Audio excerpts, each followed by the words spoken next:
Ejekan Marshell Widianto untuk Stefan Pasaribu kala Celine berpaling cinta. Marshell Widianto tampaknya masih belum rela saat artis Celine Evangelista sudah berpaling ke penyanyi Stefan Pasaribu. Marshell Widianto mengaku dirinya sudah kalah dari Stefan Pasaribu dari segi penampilan dan suara ketika bernyanyi. Namun Marshell juga mengungkapkan ada satu hal pada dirinya yang tak bisa dikalahkan, yakni rezeki. Sebagai penutup, Marshell Widianto hanya berharap Celine Evangelista bisa berbahagia dengan pilihannya. Suara boleh kalah, Pak.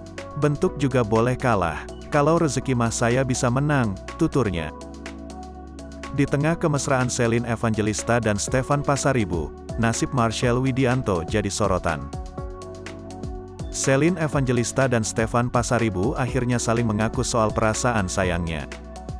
Mengetahui asmara mereka, nasib komika Marshell Widianto menjadi perbincangan. Celine Evangelista tak tahan lagi menahan letupan asmara di dada hingga akhirnya mengungkapkan isi hatinya ke Stefan Pasaribu. Melihat kondisi saling mencintai antara Celine Evangelista dan Stefan Pasaribu, Marshell Widianto justru mengaku bahagia karena selama ini dengan Celine hanya sebatas teman.